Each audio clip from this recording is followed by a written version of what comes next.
अन्न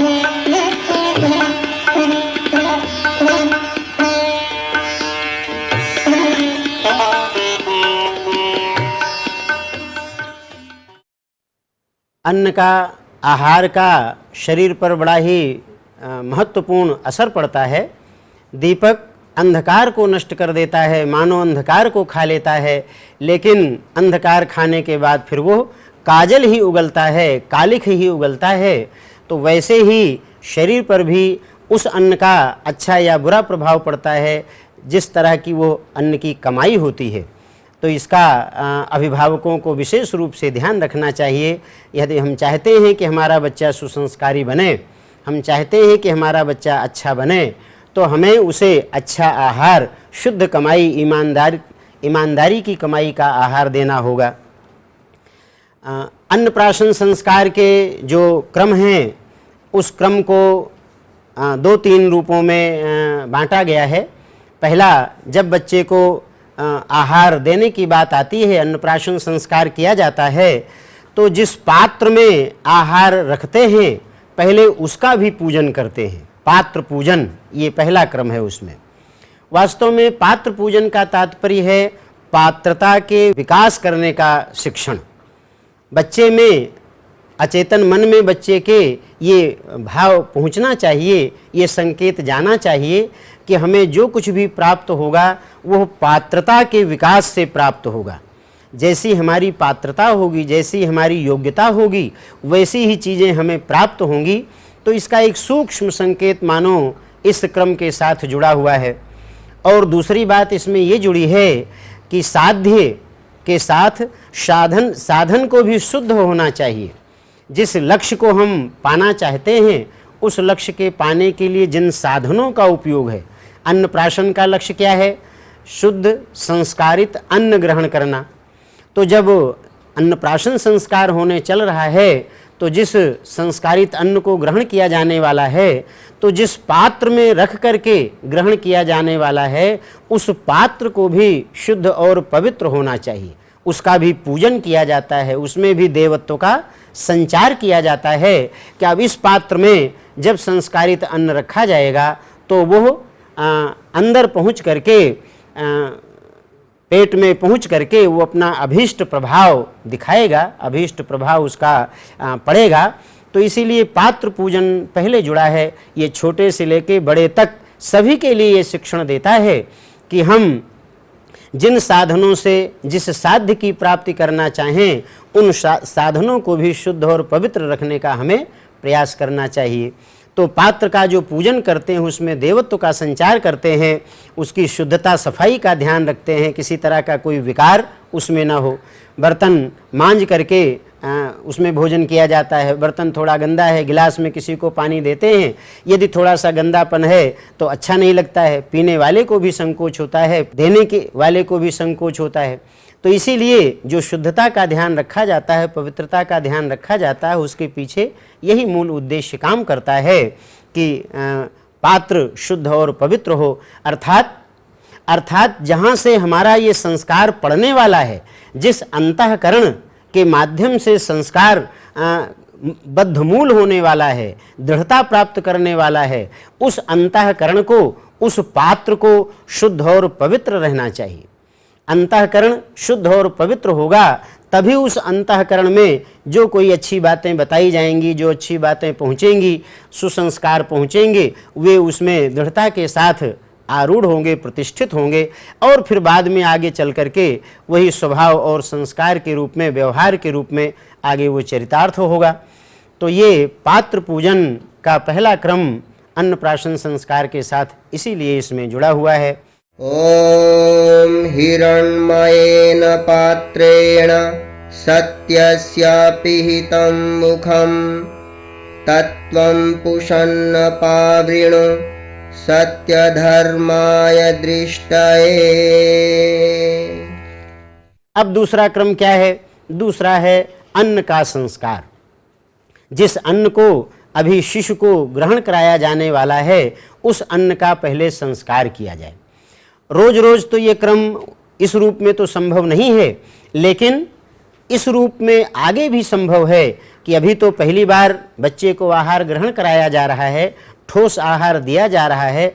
अभी वो माँ के दूध पर ही निर्भर था, अब उसको ठोस आहार की आवश्यकता है, तो ठोस आहार देने का उपक्रम चल रहा है, तो उसका पहले पूजन किया जा रहा है, पहले सुसंस्कारित किया जा रहा है, तब उसे दिया जा रहा है। लेकिन यह बच्चे को भी आगे बड़े होने पर बताया जाए और अभिभावक भी इस बात का ध्यान रखें कि वे सभी लोग यदि जब जब आहार ग्रहण करें तब तब इस बात का ध्यान रखें कि उस आहार को संस्कारित करके ग्रहण करें। संस्कारित करने की क्या प्रक्रिया ऋषियों ने बताई थी? एक बहुत सुंदर प्रक्रिया ऋषियों ने बताई थी।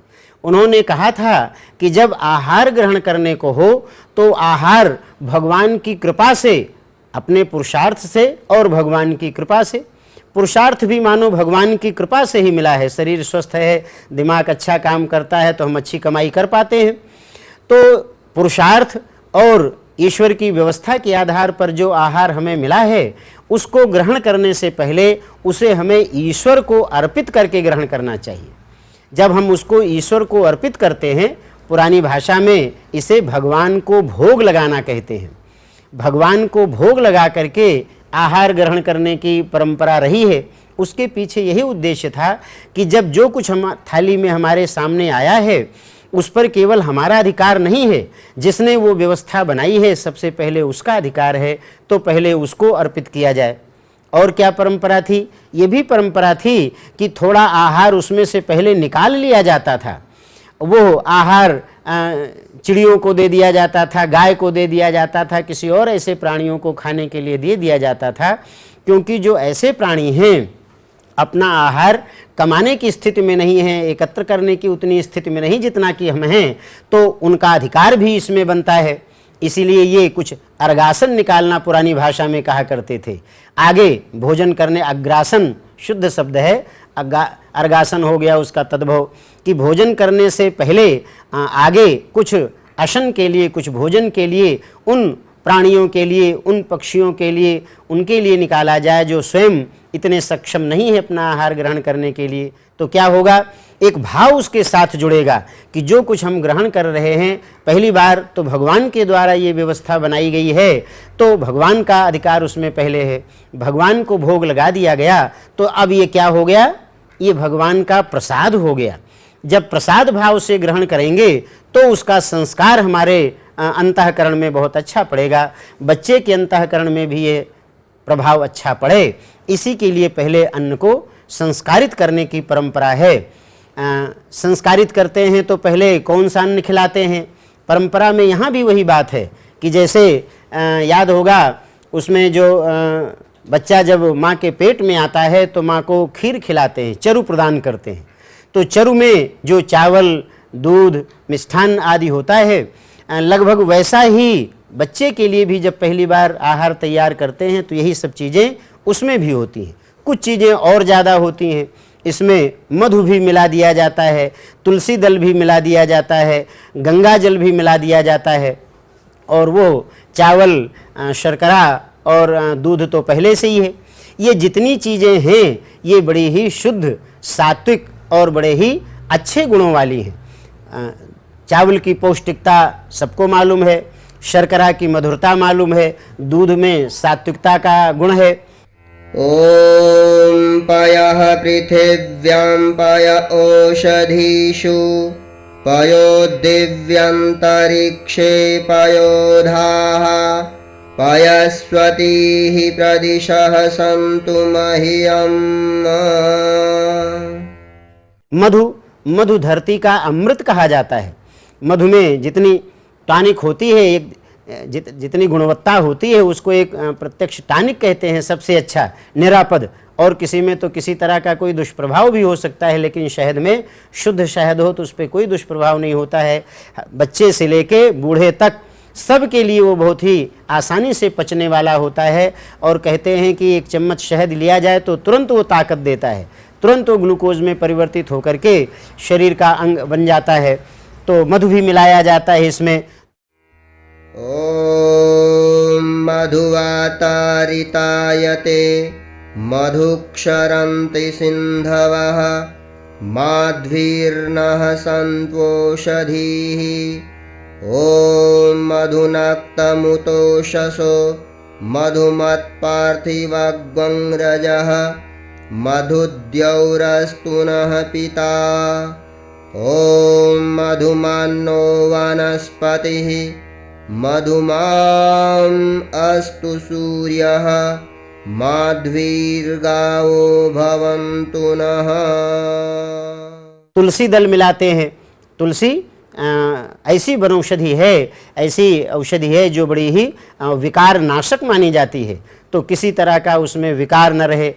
ॐ या ओषधीः पूर्वा जाता देवेभ्यस्त्रियुगं पुरा मनैनुबभ्रूणामहग्वं शतं धामानि सप्त च। घृत की स्निग्धता मिलाते हैं, थोड़ा सा घी भी मिला देते हैं। स्नेह भी होना चाहिए, स्निग्धता भी आवश्यक है। ॐ घृतं घृतपावानः पिबत वसां वसापावानः पिबतान्तरिक्षस्य हविरसि स्वाहा दिशः प्रदिश आदिशो विदिश उद्दिशो दिग्भ्यः स्वाहा।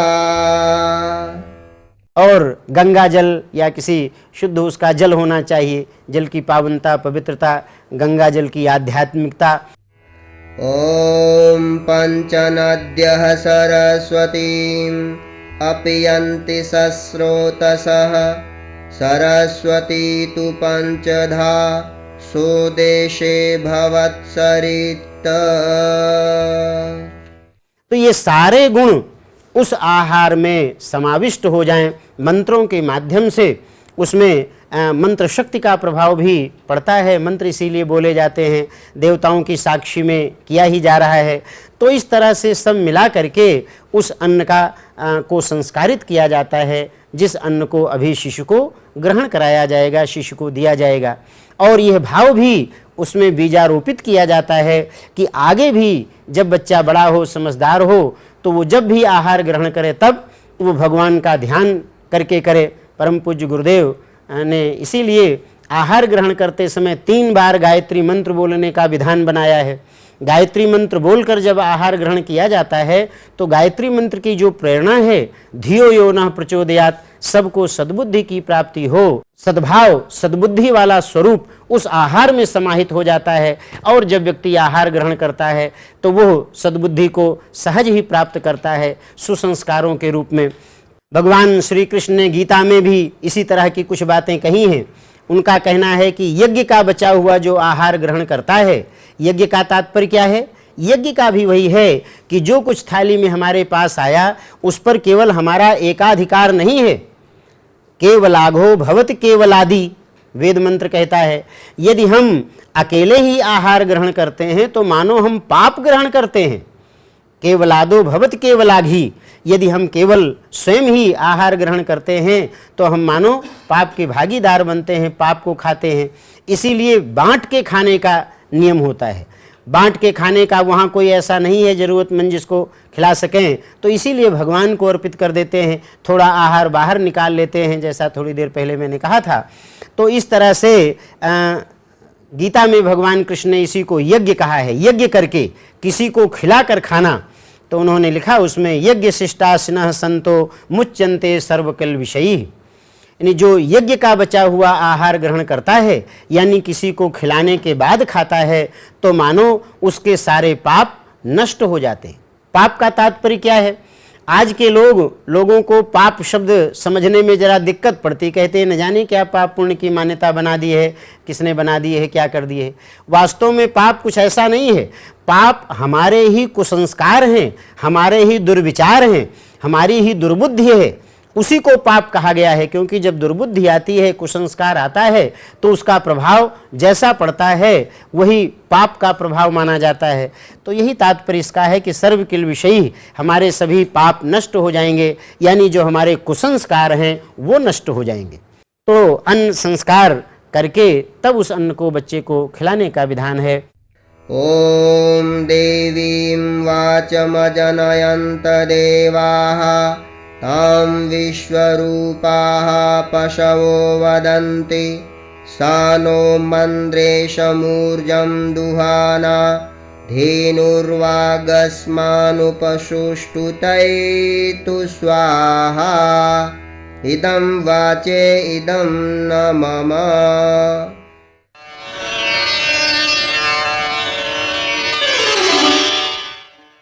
आगे भी यही कहा भगवान कृष्ण ने गीता में कि यज्ञ शिष्टा मृत भुजो यान्ति ब्रह्म सनातनम। जो यज्ञ का बचा हुआ अंश ग्रहण करता है, जो आहार किसी और को खिला करके दूसरों को अर्पित करके ग्रहण किया जाता है, वो यज्ञावशेष माना जाता है। और यज्ञावशेष खाने वाला यान्ति ब्रह्म सनातनम, सनातन ब्रह्म पद का अधिकारी बन जाता है, ईश्वर का सानिध्य प्राप्त कर लेता है अथवा ईश्वर का साक्षात्कार कर लेता है, ईश्वर को जानने समझने की स्थिति में आ जाता है। उसके अंदर श्रेष्ठ भाव, श्रेष्ठ विचार आने लग जाते हैं। और अगला क्रम इसी में अन्नप्राशन का है। वैसे तो पूरे संस्कार को अन्नप्राशन कहते हैं, लेकिन अन्न का जब प्रअशन, अशन खाने को कहते हैं, प्र माने प्रकृष्ट रूप से एक विशेष विधि व्यवस्था के आधार पर उसको खिलाया जा रहा है। शुद्ध सात्विक अन्न जिसको कि शुद्ध पात्र में रखा गया है, मंत्रों से उसे मंत्राभिषिक्त किया गया है, मंत्रों से परिपूरित किया गया है और उसे संस्कारित बनाया गया है। अब उसका प्राशन किया जाना है। उपनिषदों ने कहा आहार शुद्धौ सत्व शुद्धि। आहार के शुद्ध होने से ही अंतःकरण शुद्ध होता है। और सत्व शुद्धौ ध्रुवा स्मृति ही। जब अंतःकरण शुद्ध हो जाता है तो व्यक्ति को अपने स्वत्व का बोध हो जाता है। हम कौन हैं, हमारा मूल रूप क्या है, इसका बोध हो जाता है। और जब उसका बोध हो जाता है तो व्यक्ति फिर उसी तरह का आचरण करता है, उसी तरह का वर्ताव करता है, उसी तरह का व्यवहार करता है, उसी दिशा में वो आगे अग्रगामी बनता है। तो इसीलिए संस्कारित अन्न को ग्रहण करने की बात कही जाती है। दूसरी बात लोकोक्ति के रूप में कही जाती है, जैसा खाए अन्न वैसा बने मन। अन्न का मन पर बड़ा जबरदस्त प्रभाव पड़ता है। इसीलिए अन्नप्राशन संस्कार के द्वारा जो अन्न बच्चे को आज ग्रहण कराया जा रहा है मंत्र के साथ, उसको शुद्ध पात्र से, चांदी की चम्मच हो तो और अच्छा है, नहीं तो स्टील की चम्मच हो जिसमें किसी तरह का कोई विकार न हो, और मंत्र के साथ उसको पहली बार आहार ग्रहण कराया जाता है। ओम अन्नपतेन्नस्य नो देह्यनमीवस्य शुष्मिणः प्रप्रदातारं तारिष ऊर्जं नो धेहि द्विपदे चतुष्पदे। इसके साथ ये शिक्षण और इसमें जुड़ा रहता है कि देखो कितना संस्कार इसका किया गया, इस आहार का जिसे आज ये ग्रहण कराया जा रहा है। तो ये आगे से भी इसको ध्यान रखना है कि अन्न को जब भी ग्रहण किया जाए सुसंस्कार के रूप में, और साथ ही साथ केवल स्वाद के लिए नहीं, स्वास्थ्य को ध्यान में रख करके भोजन ग्रहण किया जाए। स्वाद की जब प्रधानता हो जाती है तो फिर वो स्वास्थ्य गड़बड़ाने लगता है। आजकल जो स्वास्थ्य की समस्याएं दिखाई दे रही हैं, बच्चों को 12-15 साल 20 साल के बच्चों को डायबिटीज होती हुई दिखाई दे रही है, पाई जा रही है। क्या कारण है? कारण है कि जब कुछ खाया जाता है, पिया जाता है, तो ये ध्यान नहीं दिया जाता है कि हम क्या खा रहे हैं। फास्ट फूड खाने का जो प्रचलन बढ़ता चला जा रहा है, ये सबसे बड़ा कारण है इसका, डायबिटीज होने का, मोटापा बढ़ जाने का और तरह तरह की ऐसी बीमारियों के बढ़ने का। पहले इसीलिए आहार के समय इस बात का ध्यान रखते थे कि स्वाद के लिए नहीं, स्वास्थ्य को ध्यान में रख करके खाना चाहिए। आयुर्वेद का सिद्धांत जुड़ा था कि आहार को धीरे धीरे, जितना आहार ग्रहण किया जाए उसको खूब चबा चबा करके, कूच कूच के खाया जाए। आयुर्वेद तो कहता है कि 32 भगवान ने दांत बनाए तो 32 बार कूच के खाए। जल्दी में, हड़बड़ खाने में, आहार ग्रहण करने में वो स्वास्थ्य के लिए फायदेमंद नहीं होता, अपितु नुकसान ही करता है। तो ये सारे शिक्षण इस अन्नप्राशन संस्कार के साथ जुड़े हुए हैं। अभी तो बच्चा छोटा है, उसके अचेतन मन पर इसका प्रभाव पड़ेगा, लेकिन अभिभावकों की जिम्मेदारी बनती है कि जैसे जैसे बच्चा बड़ा हो वैसे वैसे वो इसका शिक्षण भी देते जाएं, और अभिभावक इस बात पर और ध्यान दें, इस बात की बात को ठीक से समझ लें कि बच्चा केवल कहने से नहीं सुनता है, कहने से नहीं किसी बात को मानता है, वो अनुकरण करता है। तो यदि अभिभावक उस बात का अनुकरण करेंगे, अभिभावक इसी तरह का नियम पालन करेंगे, तो बच्चे अपने आप उसका पालन करेंगे।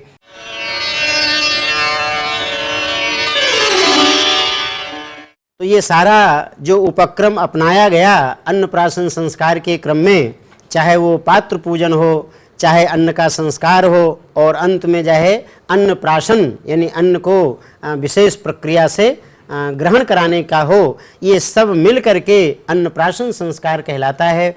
और इस अन्नप्राशन संस्कार का जो मूलभूत उद्देश्य है वो यही है कि बच्चा अब बड़ा हो रहा है, अब उसके शरीर को अधिक पोषण की आवश्यकता है, ठोस आहार ग्रहण करने चल रहा है। तो जब ठोस आहार ग्रहण करे तो वो उसे सुसंस्कृत करके, अच्छा संस्कार डाल करके, मंत्रों से देवताओं की साक्षी में मंत्रों के माध्यम से वो संस्कारित करके अन्न उसको ग्रहण कराया जाए, आहार ग्रहण कराया जाए, जिससे कि आहार का प्रभाव उसके अंतःकरण पर पड़े और अंतःकरण से जो संस्कार और जो प्रभाव, जो स्वभाव प्रभावित होता है, वो स्वभाव और संस्कार में वह बात आती जाए, व्यवहार में वह बात आती जाए, वाणी के रूप में वह प्रकट होने लग जाए, कार्य के रूप में वो प्रकट होने लग जाए। और इसी तरह से वह बच्चा जब तक बच्चा रहे तो अच्छे बच्चे के रूप में, आदर्श बच्चे के रूप में रहे, और धीरे धीरे जब वो आगे बढ़ता चले तो आदर्श युवक बनता चले, आदर्श नागरिक बनता हुआ चले, और समाज एक आदर्श रूप में परिणत होता हुआ चले। अच्छे नागरिकों का समुच्चय ही अच्छा समाज कहलाएगा, आदर्श नागरिकों का समुच्चय ही आदर्श समाज कहलाएगा। जिस आदर्श समाज की चाह सभी लोग करते हैं, सब लोग आज चाहते हैं कि समाज आदर्श बने। हर व्यक्ति इस बात की शिकायत करता है, आज तो न जाने क्या समाज में होता चला जा रहा है, न जाने क्या होता चला जा रहा है। लेकिन कभी कोई इस बात पर विचार नहीं करता कि इसको ठीक कैसे किया जाएगा, और ठीक किया जाएगा तो उसमें हमारी क्या भूमिका होगी। हम तो केवल ये सोचते हैं कि यदि केवल हम ये जो व्यक्त कर रहे हैं कि समाज आज तो बड़ा पतन की ओर जा रहा है, गिरावट की ओर जा रहा है, केवल इतना कहना ही पर्याप्त है। नहीं, ये पर्याप्त नहीं है। ऋषियों के अनुसार पर्याप्त तब होगा जब हम अपने बच्चों के अन्नप्राशन संस्कार के माध्यम से उसको शुद्ध और श्रेष्ठ आहार ग्रहण कराएं, स्वयं शुद्ध और श्रेष्ठ आहार ग्रहण करें। जब शुद्ध और श्रेष्ठ आहार ग्रहण करेंगे, सात्विकतापूर्ण आहार ग्रहण करेंगे, स्निग्धता उसमें होगी, आध्यात्मिकता उसमें होगी, पौष्टिकता उसमें होगी, मधुरता उसमें होगी, तो ये सारी चीज़ें हमारे स्वभाव संस्कार में आएंगी, ये सारी चीज़ें बच्चे के स्वभाव संस्कार में आएंगी। तब समाज अच्छा बन सकेगा, तब समाज आदर्श नागरिकों का समुच्चय बन सकेगा। केवल कहने भर से नहीं होगा, पहला कदम हमको स्वयं को बढ़ाना पड़ेगा। युग निर्माण योजना यही संदेश देती है, युग ऋषि परम पूज्य गुरुदेव यही संदेश देते हैं, और उनका मानना है कि आज फिर से इस संस्कार की नितांत आवश्यकता है। यदि इस संस्कार का प्रचलन समाज में प्रारंभ हो जाए तो निश्चित मानिए कि समाज श्रेष्ठता की दिशा में आगे बढ़ता हुआ चला जाएगा। जिस नवनिर्माण की, समाज के नवनिर्माण की कल्पना हम करते हैं, चाह हम करते हैं, वो साकार होता हुआ चला जाएगा और सारा समाज अच्छा बनता हुआ चला जाएगा। उस समाज में सभी हंसी खुशी से रह सकेंगे। आदर्श समाज के रूप में जो कल्पना हम करते हैं वो साकार होता हुआ चला जाएगा।